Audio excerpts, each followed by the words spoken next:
16 दिन चलने वाला महालक्ष्मी व्रत अब धीरे धीरे पूर्णाहुति की ओर चल रहे हैं, जो कि भाद्र शुक्ल अष्टमी 11 सितंबर से इस व्रत का प्रारंभ हुआ था। तो अब जानेंगे महालक्ष्मी व्रत की पूर्णाहुति कब करें और किस प्रकार करें। महालक्ष्मी व्रत के अंतिम दिन में व्रत का संकल्प पूरा किया जाता है।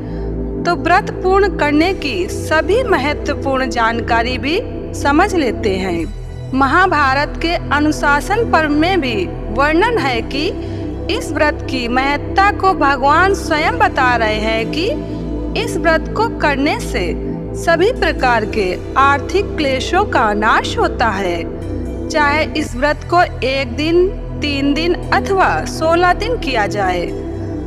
अगर विश्वास और पूर्ण श्रद्धा के साथ करते हैं तो इस व्रत को करने से उत्तम फलों की प्राप्ति होती है, घर में समृद्धि बढ़ती है। माता लक्ष्मी जी स्वयं कहती हैं कि मैं प्रतिदिन ऐसे पुरुषों में निवास करती हूँ जो सौभाग्यशाली, निर्भीक, कार्यकुशल, कर्मपरायण, क्रोध रहित, देव पूजन में तत्पर, कृतज्ञ, जितेंद्रिय तथा बढ़े हुए सत्य गुणों से युक्त हों। ध्यान रहे कि भगवान विष्णु जी ऐसे ही पुरुषोत्तम हैं। तो जिसने इस व्रत को 16 दिन के लिए किया हो तो बहुत अच्छा, लेकिन अगर इस व्रत की महत्ता को समझकर किसी के मन में इच्छा हो करने की तो अंतिम दिन का भी व्रत रखकर लाभ ले सकते हैं। निश्चिंत होकर करिए, माता लक्ष्मी जी की कृपा अवश्य मिलेगी।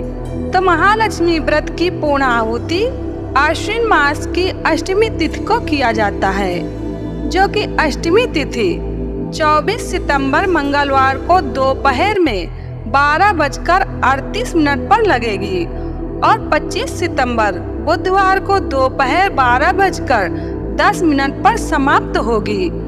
तो हिंदू परंपरागत उदया तिथि की बड़ी महिमा है, इसलिए उदया तिथि के अनुसार 25 सितंबर बुधवार को महालक्ष्मी व्रत का पारण करना है। और महत्वपूर्ण बात यह है कि 25 सितंबर को बुधवारी अष्टमी का संयोग होने से महालक्ष्मी पूजन और भी महत्वपूर्ण रहेगा। तो 25 सितंबर को सर्वप्रथम स्नान आदि से निवृत्त होकर शुद्ध मन से लक्ष्मी माता के प्रसाद के लिए पुए, पूड़ी, चावल की खीर आदि बनाकर पहले से ही रख लीजिए। पूजन करते समय एक बात का ध्यान रखिए कि महालक्ष्मी पूजन पर वर वधू दोनों लोग करते हैं तो अच्छी बात है, नहीं तो गृहिणी अकेले करे तो भी अच्छा है। महिलाओं को चाहिए कि पूजन से पहले स्वयं श्रृंगार कर ले, थोड़ा सज संवर ले, तत्पश्चात पूजन की जगह पर बैठ जाएं। जिन लोगों ने पहले से ही चौकी में गणेश लक्ष्मी जी की मूर्ति स्थापित कर लिया था, वो लोग तो उन्हीं मूर्ति में पूजन करें, और जिन्होंने मूर्ति स्थापित नहीं किया था वो लोग तो एक चौकी में पीला या लाल वस्त्र बिछाकर गणेश लक्ष्मी जी की मूर्ति या तस्वीर स्थापित कर ले। उनका मुख उत्तर या पूर्व की ओर रहे, इस बात का ध्यान रखिए।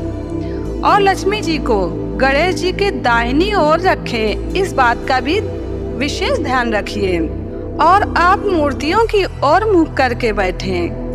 अब पूजन शुरू करने से पहले फूल या दूर्वा से अपने ऊपर और पूजन के लिए रखी हुई सभी सामानों पर थोड़ा सा शुद्ध जल का छिड़काव कर दीजिए, जिससे शुद्धिकरण हो जाए। तत्पश्चात सबसे पहले गणेश जी और अपने गुरु जी का स्मरण कर लीजिए।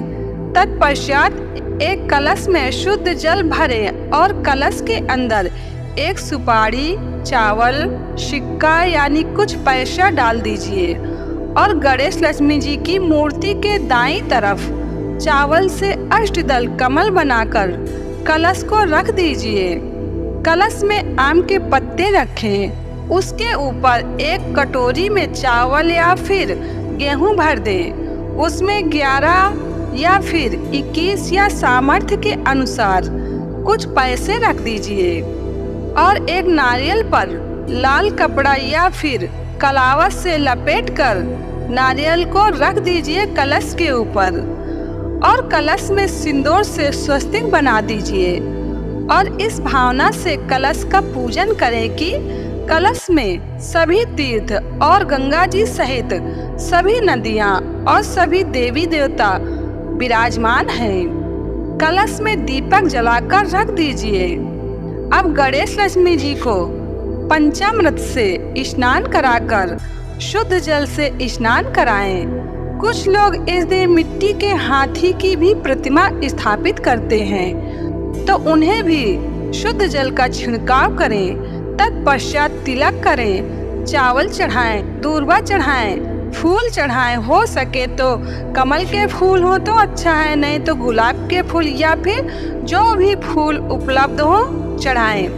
और लक्ष्मी जी को अपने सामर्थ्य के अनुसार 16 श्रृंगार का सामान चढ़ाएं। संभव हो तो कमल गट्टे के बीज चढ़ाएं। जो भी वस्तु हो 16 की संख्या में चढ़ाएं और संपूर्ण पूजन के दौरान ओम महालक्ष्मी नमः मंत्र का जप करते रहें ताकि मन पूजन में लगा रहे। प्रसाद रूप में पुए, पूरी और खीर का भोग लगा दें, आरती करें, कपूर जलाएं और पूजन के दौरान हुई जाने अनजाने में हुई गलती के लिए क्षमा प्रार्थना करें। जो नारियल चढ़ाया था उसको तोड़ दीजिए। ध्यान रखें, नारियल को अष्टमी के दिन बिल्कुल भी नहीं खाना चाहिए, दूसरे दिन खा सकते हैं। नारियल का जो जल है उसे प्रसाद रूप में ग्रहण कर सकते हैं। अब जो कलश का जल है उसे घर में सभी जगह छिड़क दीजिए और भावना करें कि मेरे घर से दुख, परेशानी और दरिद्रता जा रही है और सुख समृद्धि आ रही है। अब जो लोग पहले ही दिन 16 गांठ का धागा माता जी को चढ़ाया था, वो धागा, और जिन्होंने नहीं चढ़ाया वो लोग कलावा में ही 16 गांठ लगाकर लक्ष्मी जी को चढ़ाकर अपने हाथ में बांध लीजिए और उत्तर दिशा की ओर मुंह करके 16 बार लक्ष्मी जी को प्रणाम करें और उन्हें घर में सदैव रहने के लिए प्रार्थना करें। अब हो सके तो ब्राह्मण को या सुहागिन महिलाएं या कुंवारी कन्या को भोजन कराएं। तत्पश्चात आप रात को चंद्रमा को अर्घ देकर व्रत का पारण करें, यानी कि चंद्रमा को रात में अर्घ देकर आप स्वयं भी भोजन कर सकते हैं। और पूजन में चढ़ाया हुआ श्रृंगार का सामान जो कुछ भी है उसे ब्राह्मण या किसी सुहागन बहन को दे दीजिए और कुछ प्रसाद रूप में रख लें अपने पास। तो महालक्ष्मी व्रत पूजन की पूर्णाहुति 25 सितंबर बुधवार को करना है।